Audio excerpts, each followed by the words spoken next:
दोस्तों, अगर आप बीएनएसएस पढ़ रहे हैं लेकिन रीसेंट सुप्रीम कोर्ट जजमेंट्स नहीं जानते, तो कहीं ना कहीं आपकी तैयारी अभी अधूरी है। और इसी चीज़ को देखते हुए हमने शुरू करी है एक नई सीरीज, दैट इज सुपर 50, जिसमें हम टॉप 50 रीसेंट केसेस हर एक एक्ट के डिस्कस करेंगे। जिसमें आज से हम शुरू कर रहे हैं बीएनएसएस के टॉप 50 केसेस का पार्ट 1, जिसमें हम बीएनएसएस के अभी आज 12 केसेस को डिस्कस करेंगे, इंपॉर्टेंट जजमेंट्स को डिस्कस करेंगे रीसेंट, जो कि 2024 से लेकर आज तक आए हैं। और यकीन मानिए, इनमें से कई फैसले आपके एग्जाम्स में, इंटरव्यू में और कोर्टरूम प्रैक्टिस में सीधे रूप से काम आने वाले हैं। स्वागत करता हूं आप सभी का अपने YouTube channel the courtroom trial के अंदर। चलिए शुरू करते हैं। पहला जजमेंट जो सबसे इंपॉर्टेंट है वो है CBI versus Mir Usman alias Ara alias Mir Usman Ali. इस जजमेंट के अंदर सबसे इंपॉर्टेंट चीज़ ये थी कि जो 309 हमारा सीआरपीसी है, उस 309 सीआरपीसी उसका करस्पॉन्डिंग प्रोविजन बीएनएसएस के अंदर सुप्रीम कोर्ट ने ये बोला कि रिकॉर्डिंग जब भी होती है एविडेंसेस की, वो पीस मिल में नहीं होनी चाहिए। अगर एक गवाह की एविडेंस रिकॉर्ड चालू हुआ तो उसी दिन कंप्लीट हो, और अगर उस दिन कंप्लीट नहीं हो रहा due to possibility of time, तो नेक्स्ट डे कंप्लीट होना चाहिए। आप बिट्स एंड पीसेस के अंदर एविडेंसेस रिकॉर्ड नहीं कर सकते। इससे होगा ये कि अगर आप जितना लेट रिकॉर्ड करेंगे और जितनी बीच में एविडेंसेस को रिकॉर्ड करने में समय दिया जाएगा, उसमें विटनेसेस की टैंपरिंग होने की संभावना बहुत ज़्यादा है। और इसी चीज़ के ऊपर मीर उस्मान अली के केस के अंदर सुप्रीम कोर्ट ने गाइडलाइंस इशू करी हाई कोर्ट्स के लिए और ट्रायल कोर्ट के लिए for the timely completion of trial. तो आपसे ये सवाल पूछा जा सकता है कि रिसेंट में आप ये मुझे बताइए कि बीएनएसएस में ऐसा कौन सा जजमेंट आया है जो कि 309 इसका करस्पॉन्डिंग प्रोविजन बीएनएसएस में, उस पे ऑनरेबल सुप्रीम कोर्ट ने गाइडलाइन इशू करी है। Responsibility for timely completion lies upon court, prosecution and defence jointly. तीनों के लिए उन्होंने ये लाइबिलिटी करी है कि कोर्ट, प्रोसिक्यूशन और डिफेंस, ये तीनों की जिम्मेदारी है कि एक क्रिमिनल केस टाइमली कंप्लीट हो। तो ये गाइडलाइन इसमें इशू करी गई है। और जब भी गाइडलाइंस इशू करी जाती हैं, वो केस वैसे भी आपके लिए बहुत इंपॉर्टेंट बन जाता है, क्योंकि अगर आप एसेज की तैयारी कर रहे हैं तो रीसेंट एसेस लीगल टॉपिक्स में भी जो है उसका आप यूज कर सकते हैं, अगर उससे संबंधित कोई ऐसे आपके पास आ रहा है तो। Next judgement, Mir Rajesh Shah versus state of Maharashtra. Mir Rajesh Shah versus state of Maharashtra, AIR 2025, supreme court 5554। इस केस के अंदर सुप्रीम कोर्ट ने यह बोला कि ग्राउंड्स ऑफ अरेस्ट को आप इफेक्टिवली कम्युनिकेट करिए अक्यूज्ड को और ऑर्डिनरली इन राइटिंग। जब भी रिमांड के तौर पर, रिमांड डेट के दिन जब पहली बार अक्यूज्ड को पेश किया जाता है in front of the magistrate, ये कोर्ट की ड्यूटी है कि वो ये चेक करे before giving the remand to the accused कि whether the grounds of arrest had been communicated to the accused और नॉट। और अगर आप डिफेंस काउंसिल हैं तो ये आपके लिए बहुत इंपॉर्टेंट ग्राउंड है। ये एक इनहेरेंट राइट है अक्यूज्ड का कि उसको बताया जाए, लिखित रूप से रिटन फॉर्म में बताया जाए कि एक्चुअली वो क्यों अरेस्ट हो रहा है। और अगर आप ग्राउंड्स नहीं बताते तो that does not automatically vitiate the arrest where the accused was already aware of the reasons अगर आप रिटर्न में करें, ये तो एक रूल ही है।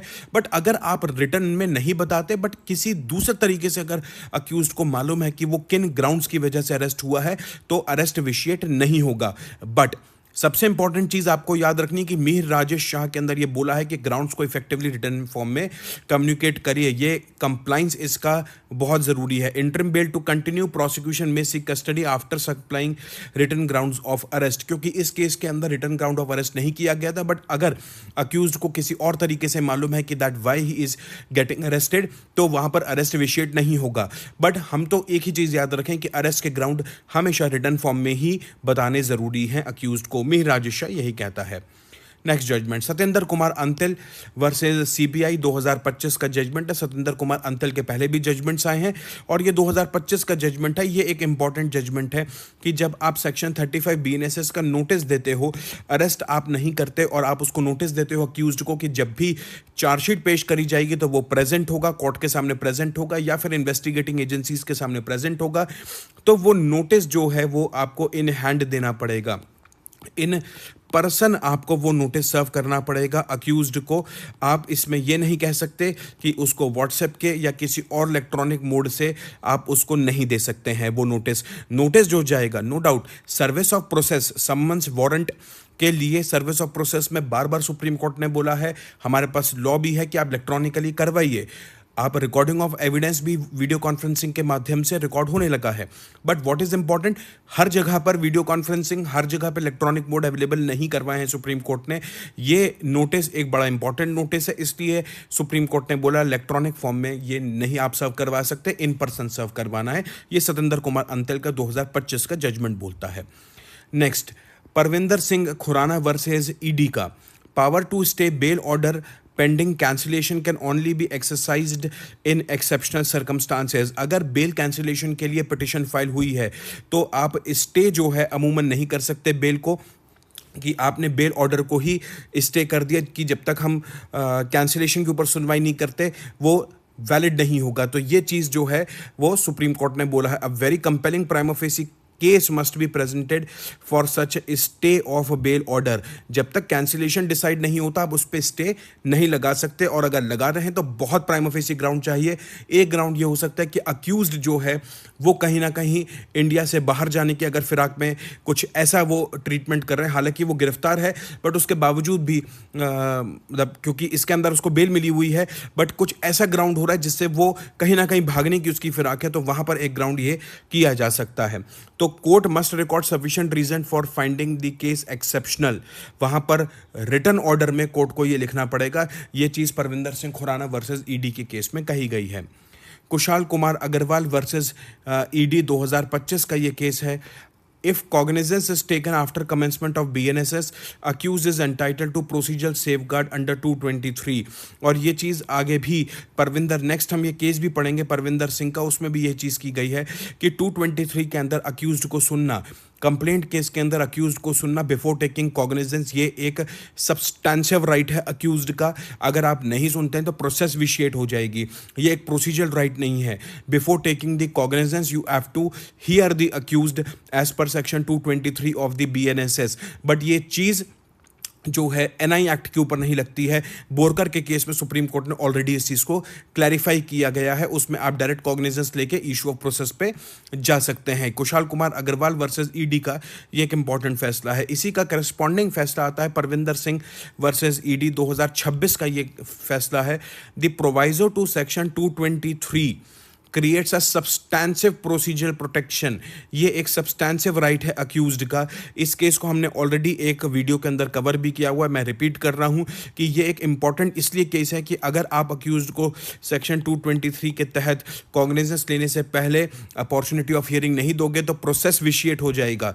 ये बात याद रखें, may vitiate the cognizance process ये एक टेक्निकल इरेगुलरिटी नहीं मानी जाएगी। ये चीज़ परविंदर सिंह वर्सेस ईडी के केस में सुप्रीम कोर्ट ने क्लैरिफाई करी है। Ashish Kakkar versus UT of Chandigarh 2025 का ये केस है। Section 50 BNSS, a mere arrest memo lacking detailed particulars does not satisfy the statutory mandate. Arrest memo अगर प्रिपेयर हो रहा है तो अरेस्ट मेमो के अंदर प्रिपेयर होने के लिए सबसे इंपॉर्टेंट चीज़ ये है कि वो एक डिटेल्ड कंप्लाइंस होनी उसमें ज़रूरी है। डिटेल्ड कंप्लाइंस हो सेक्शन 50 BNSS की, क्योंकि उसके हिसाब से ही अरेस्ट मेमो बनता है। और अगर कंप्लाइंस नहीं होगा that will violate article 22 clause 1 of the constitution of India. Arrest और रिमांड जो है वो सेटिसाइड हो जाएगी। तो अरेस्ट मेमो को जो फॉर्म होता है, अरेस्ट मेमो का जो फॉर्म होता है उसको फुलफिल करना है और प्रॉपरली फुलफिल करना है। यही चीज़ Ashish Kakkar versus UT of Chandigarh के केस में बोली गई है। नेक्स्ट केस आता है Vihan Kumar versus state of Haryana का 2025 का ये केस है। इसके अंदर ये बोला accused must be presented before judicial magistrate after 24 of arrest. अगर 24 घंटे के बाद मैजिस्ट्रेट के सामने पेश होता है तो ये एक मैंडेटरी वॉल्यूशन है। Accused was handcuffed and chain to hospital bed, ये फंडामेंटल राइट्स का वॉल्यूशन है। Accused was not informed about ground of arrest in any meaningful manner, ये हमने ऊपर भी अभी देखा है। Non compliance with mandatory requirement of informing grounds violate article 21 and 22, और सच नॉन कंप्लाइंस जो है वो अरेस्ट और रिमांड के ऑर्डर को सेट असाइड होगा। दोस्तों, अगर आप एक प्रैक्टिसिंग लॉयर हैं और अगर आप प्रैक्टिसिंग लॉयर नहीं भी हैं, एक लॉ स्टूडेंट हैं, तो आप ये याद रखिए ग्राउंड्स ऑफ अरेस्ट के ऊपर बहुत रीसेंट जजमेंट्स आ रहे हैं। उसका एक जजमेंट विहान कुमार भी है कि अक्यूज्ड है, इसका मतलब ये नहीं कि उसके साथ आप एक इलीगल ट्रीटमेंट करेंगे। उसको भी राइट्स हैं, उसको भी इंडियन कॉन्स्टिट्यूशन अधिकार देता है आर्टिकल 21 और 22 का। और उसके बाद बीएनएसएस के अंदर प्रॉपर प्रोसीजर मैंडेटेड है और उस प्रोसीजर को फॉलो करने के बाद ही अरेस्ट कर सकते हैं। अगर आप नहीं करते हैं तो कहीं ना कहीं आप फंडामेंटल राइट वॉयलेट करते हैं। जो रिमांड ऑर्डर होगा जुडिशियल मैजिस्ट्रेट का या अरेस्ट जो होगा वो ही कहीं ना कहीं क्वेश्चनेबल हो जाएगा। ये Vihan Kumar versus state of Haryana का ग्राउंड था। Vinod alias Nasmulla versus state of Chhattisgarh. Test identification पर it is mere corroborative piece of evidence, not a substantive evidence. ये हम बहुत अच्छे से जानते हैं कि टीआईपी जो होती है वो एक कोरोबरेटिव पीस ऑफ एविडेंस है। On the basis of TIP alone conviction can not be done. 2 out of 3 identifying witnesses in TIP were not examined before court. Dog identification by policemen not included in TIP failed to inspire confidence. Prosecution failed to establish charges beyond reasonable doubt. तो सिर्फ TIP के basis पे नहीं कर सकते। अगर आप section 9 Indian evidence act पढ़ रहे हैं तो उसमें अपने नोट्स में ये एक अमेंडेड केस भी डाल सकते हैं, Vinod alias Nasimulla versus state of Chhattisgarh. अगर आप रिसेंट केस लॉज अपने जजमेंट्स में, अपने केस लॉज में डालेंगे तो मेरे हिसाब से आपको अच्छे नंबर मिलेंगे। तो ये आप अपना नोट्स में ऐड ऑन कर सकते हैं। Mala Chaudhary versus state of Telangana 2025 का केस है। Criminal proceeding arising from purely civil dispute में amount to abuse of process of court.